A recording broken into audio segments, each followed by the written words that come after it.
agradecer à Federação o convite para estar aqui convosco, é um prazer, e dizer aos camaradas o seguinte, duas ou três coisas rápidas. Primeiro, dizer que os camaradas já devem ter conhecimento, nós tivemos reunião esta terça-feira passada com o Governo, com o Primeiro-Ministro, e digo isto porquê? Porque nós já temos denunciado isto constantemente. Há da parte deste Governo, até pelo conjunto de propostas de alteração à legislação laboral que estão em curso, há da parte deste Governo um desconhecimento enorme daquilo que é a realidade do mundo do trabalho. E nós dissemos isso na reunião na terça-feira ao Primeiro-Ministro, e digo isto para reforçar, o que hoje vocês estão aqui a fazer é uma importantíssima ação de formação para alguns que estão à frente deste país. Aquilo que vocês hoje estão aqui a dizer, a constatar, era importantíssimo que aqueles que legislam e que colocam em lei tantas e tantas dificuldades que vocês hoje estão aqui a relatar, deveriam estar aqui para perceber a verdadeira dimensão dos problemas dos trabalhadores. Isso é que é fantástico. Dizemos que, da oportunidade que vocês me dão de estar aqui convosco esta manhã, quero dizer que, desculpem lá a expressão, então de brincadeira, vocês conseguem me chatear profundamente. Conseguem profundamente por uma razão. É porque vocês têm um documento em vossa posse, que é o caderno reivindicativo dos trabalhadores do vosso setor, e vocês aqui, durante esta parte da manhã, embora de forma muito pequenina o tenham abordado, vocês conseguiram ocupar 90% do tempo a falar de como é que conseguem valorizar a vossa instituição, valorizar a resposta aos utentes, valorizar aquilo que é a profissão que vocês todos os dias exercem. Isto diz tudo dos trabalhadores. Diz tudo. Aqueles que constantemente metem na sua retórica diária, na sua conversa diária, e ainda agora, das coisas que querem alterar na legislação laboral, por exemplo, a questão do direito à greve, e aqueles que dizem que deve-se limitar o direito à greve porque é função do trabalhador ter que estar lá a responder, também está aqui a prova, nas vossas intervenções de manhã, de que os primeiros que se preocupam com as suas instituições são os trabalhadores, não é mais ninguém. São os trabalhadores, camaradas. Os primeiros... São os trabalhadores os primeiros a defenderem aquilo que é o seu posto de trabalho, aquilo que são os seus utentes, aquilo que é a sua obrigação diária dos cuidados que prestam. Mas isso passa-se no setor social, mas passa-se em todos os serviços públicos. Passa-se no Serviço Nacional de Saúde, passa-se nos transportes, passa-se na escola pública. Não há luta que os trabalhadores façam que não coloquem lá nas reivindicações melhores condições de trabalho, melhores condições de prestação de serviços, porque é isso que nos distingue na profissão que nós realizamos. E por isso valorizar muito e esperamos, sinceramente, que vocês da parte da tarde discutam também questões centrais, porque se nós temos as dificuldades que temos no nosso dia-a-dia, advém de algumas questões que vocês ali colocam no vosso caderno reivindicativo. Nós estamos a falar de um setor que já há anos, que aquilo que diz constantemente, aquilo que alerta constantemente, é falta de profissionais, é falta de valorização, de respeito constante, horários de trabalho completamente desregulados, dificuldade de articulação com a vida pessoal e familiar com a vida profissional, e é a questão central dos salários. Um setor onde mais de 50% dos trabalhadores estão colados ao salário mínimo nacional. Esta é a realidade. E é importante que vocês tenham a ideia, o conhecimento, a lucidez de perceberem uma coisa. Os sindicatos são fundamentais. Nós todos estamos aqui e percebemos que os sindicatos são fundamentais na representação dos trabalhadores, são fundamentais num Estado democrático que queremos viver, em que a voz dos trabalhadores seja ouvida, e por isso os sindicatos são parte fundamental na mobilização e organização dos trabalhadores, para lutarem por uma vida melhor, para darem voz àqueles muitos que ainda hoje vocês aqui disseram, muitos deles têm receio e têm medo de se fazer ouvir, mas vivem na mesma dificuldade que todos os outros vivem. E o sindicato nisto é peça fundamental. Mas há outra questão que é fundamental e que vocês têm que colocar e que perceber de uma vez por todas. Vocês e muitos outros. Aquilo que se passa no nosso dia-a-dia acontece sempre fruto das opções políticas que são tomadas. É quem toma a opção política é quem está à frente do governo do país, é quem toma uma opção ideológica de encaminhamento no certo sentido, que depois essas opções têm efeito direto no nosso dia-a-dia e na nossa vida. Uma das reivindicações centrais que vocês têm ali é que os trabalhadores deste setor sejam vistos como trabalhadores do Estado, que tenham os mesmos direitos, que tenham a mesma perspectiva de construção de futuro, de valorização profissional, daquilo que é um serviço central que deve ser o Estado a prestar às populações. Ora, se tudo isto se passa fora desse ambiente, se tudo isto que são as dificuldades que vocês sentem, se constroem fruto das pressões que vocês encontram nos locais de trabalho, vocês acham que essas pressões advêm de quê? Essas pressões advêm de alguém que se sente como uma entidade patronal, que vê os trabalhadores apenas como uma ferramenta do local de trabalho, que vê os trabalhadores apenas como uma ferramenta para obter um certo resultado, mas que no fundo o seu lucro esteja lá. E portanto, camaradas, tudo isto que nós estamos aqui a falar são reivindicações centrais que nós temos que perceber que aquilo que está a acontecer no setor social acontece por uma opção política. Encaminhar aquilo que deve ser uma função do Estado para a externalização, para o aproveitamento de outros, esquecendo aquilo que depois deve ser algo que deve ser o Estado a prestar, que é os cuidados a quem mais precisa. E isto aqui nós temos que estar atentos. Porque é este caminho que se passa hoje, que vocês já vivem. Vocês são um exemplo concreto. São estas dificuldades que vocês já hoje vivem no vosso setor, que está a ser agora, já vem sendo há muitos anos, mas agora está a ganhar a dimensão que está a ganhar, por exemplo, no objetivo que está a ser encaminhado para o Serviço Nacional de Saúde.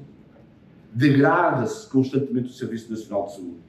Ataca-se constantemente o Serviço Nacional de Saúde. E qual é a melhor forma de o fazer? Colocar na opinião pública, colocar no espaço mediático que a verdadeira resposta às dificuldades e aos anseios que todos nós queremos não está no público, há de estar no privado. Vocês são um exemplo, de facto, da exploração que existe nesse setor, são um exemplo concreto que não é esse setor que deve dar resposta, que é a função pública, que é os serviços públicos que devem dar resposta. Olhamos para a falta de médicos, para a falta de enfermeiros, para a falta de auxiliares, para a falta de técnicos de diagnóstica e terapêutica, olhamos para a falta de máquinas, para a falta de ambulâncias, para a falta de camas, olhamos para aquilo que é o atendimento que queremos que aconteça, porque é um setor central nas nossas vidas e que cada vez mais aquilo que vemos são mais a ter os filhos nas condições mais difíceis, nas condições mais degradantes, porque há um investimento enorme no Serviço Nacional de Saúde, esperando nós que amanhã o privado venha a dar resposta, a mesma resposta que todos aqui sabemos, e que vocês são a prova disso, que o privado nunca o irá dar. E é isto, camaradas, que nós temos que ter atentos. Tudo na vida tem a consequência das opções políticas que são tomadas. Se temos os salários baixos que temos, é fruto das opções políticas que são tomadas. O dinheiro não falta, o dinheiro está aí. Se temos as dificuldades da regulação dos horários de trabalho, é porque alguém permite que assim seja. Nós temos, a CGTP tem anunciado estes dados já há bastante tempo. Nós somos, no nosso país, cerca de 5 milhões e 300 mil trabalhadores. 5 milhões e 300 mil.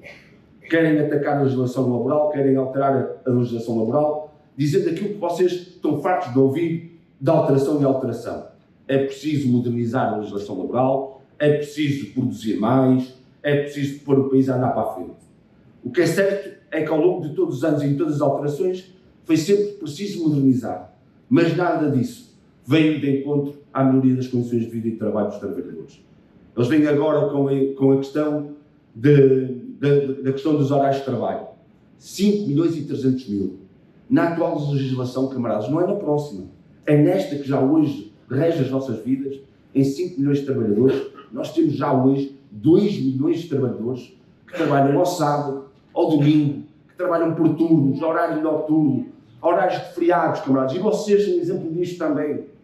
Nós já hoje, nesta legislação, esta não é a outra, em 5 milhões de trabalhadores, nós temos 1 milhão e 300 mil trabalhadores com vínculo de trabalho precário. É esta legislação que já hoje nos conduz para a dificuldade de pobreza, para a dificuldade do dia-a-dia. E não é a outra. E tudo aquilo que a gente sente já hoje em dia advém de quê? Opções políticas que são tomadas. E eles voltaram a apresentar este pacote laboral, dizem que este sim vai adaptar ao século XXI. Aliás, a Ministra do Trabalho estes dias disse que é difícil negociar com aqueles que não se sentem no século XXI, a dizer-nos que nós é que somos os atrasados. Camaradas, eu acho que todos nós aquilo que queremos é que em pleno século XXI ou em pleno avanço tecnológico é que as melhorias daquilo que os trabalhadores queriam revertam para a sua própria melhoria das condições de vida e de trabalho. Se nós vamos a um supermercado e vemos no supermercado cada vez mais caixas automáticas, aquilo que a gente espera é que dessas caixas automáticas se traduza nos trabalhadores do supermercado uma redução do horário de trabalho, a valorização dos seus salários e a redução do preço dos alimentos. Perguntem a vós se alguma coisa dessas aconteceu. A questão é que aquilo que a gente procura é que cada avanço que conseguimos fruto do nosso trabalho, esse sim é que deve reverter a favor dos trabalhadores. E é isso que devia ser a visão deste governo quando fala na produtividade, na valorização do trabalho, rumo ao tal século XXI e não rumarmos rumo ao século XIX, como nós temos dito. Termino com uma questão, camaradas, de valorização muito deste encontro, mas termino com uma questão central que também aqui foi colocada, mas que não posso deixar de passar, até porque nós estamos na situação política em que estamos. Estamos a falar que tudo na vida é política e nós temos agora aí as presidenciais. Sobre isto, camaradas, já só uma nota breve. Dizer aos camaradas que nós somos um conjunto muito alargado de sindicatos que estão aqui, está aqui a Federação, está aqui a CGTP, todos nós somos este grande coletivo. Dizer que na CGTP, cada trabalhador que se sindicaliza na CGTP, cada trabalhador que connosco partilha este caminho, cada trabalhador que vem ter connosco para fazer parte desta estrutura, não perguntamos qual a sua nacionalidade, não perguntamos qual a sua convicção religiosa, não perguntamos qual a sua cor política. Aqui, neste coletivo, cabem todos os trabalhadores. Todos. E por isso, camaradas,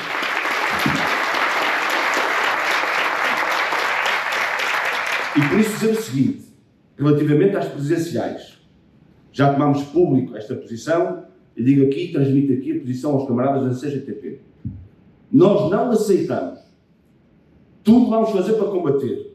E também cabe a nós essa obrigação de perceber a dimensão do que está aí pela nossa frente, que se coloque como central, hoje em dia, na discussão do nosso país, conversas políticas que são contrárias à vontade dos trabalhadores, que são colocadas como respondendo aos problemas concretos dos trabalhadores, mas que aquilo que são, camaradas, é de um profundo retrocesso, de um profundo ataque a quem trabalha. E dizer aos camaradas o seguinte: nós não vamos aceitar, e fica aqui a mensagem da CGTP, qualquer tipo de promoção de políticas reacionárias, de qualquer tipo de promoção de políticas que promovem o ódio, de políticas que promovem o medo, de políticas que promovem a violência e de políticas que constantemente, na sua retórica, aquilo que fazem é colocar trabalhador contra trabalhador. Aqueles que dizem diariamente, na sua retórica, que o problema do país está naqueles que vêm para cá trabalhar e que é por causa desses que o salário daqueles que vêm para cá, dos trabalhadores portugueses, é baixo, está a mentir a todos nós. Porque aquele que vem para cá trabalhar e se sujeita a um salário de miséria está a ser explorado por um patrão português, que é esse que está a lucrar à custa da exploração desse trabalhador, e explorando aquele trabalhador imigrante. Está-me a explorar a mim, enquanto também trabalhador português, porque o meu salário é igual a miséria.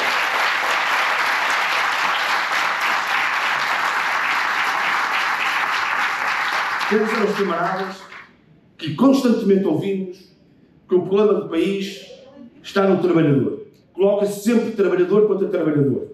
Coloca-se sempre aquele que pouco tem contra aquele que nada tem. Coloca-se sempre a questão do rendimento mínimo. Nunca se ouve falar do rendimento máximo. Esse é que devia estar no discurso daqueles populistas que andam aí a aprovar tudo e mais alguma coisa, mas nunca falam dos lucros da Galp, dos lucros da EDP, dos lucros da Jerónimo Martins, dos lucros da Sonai, dos lucros da banca, dos lucros das seguradoras, que querem fazer à saúde ou querem fazer à escola pública. Portanto, O apelo que eu posso aqui deixar, já deixamos e deixamos sempre em todos os projetos e todos os momentos de eleições. O voto também é uma arma. O voto também é algo que cada trabalhador deve assumir. E nós, camaradas, no dia 8, temos a obrigação de votar, mas votando com uma arma para derrotar aqueles que querem conduzir este país a tempos que nós, há uns anos atrás, e muito bem, nos conseguimos libertar. Força à luta dos trabalhadores, viva a federação, viva a CDP. Obrigado.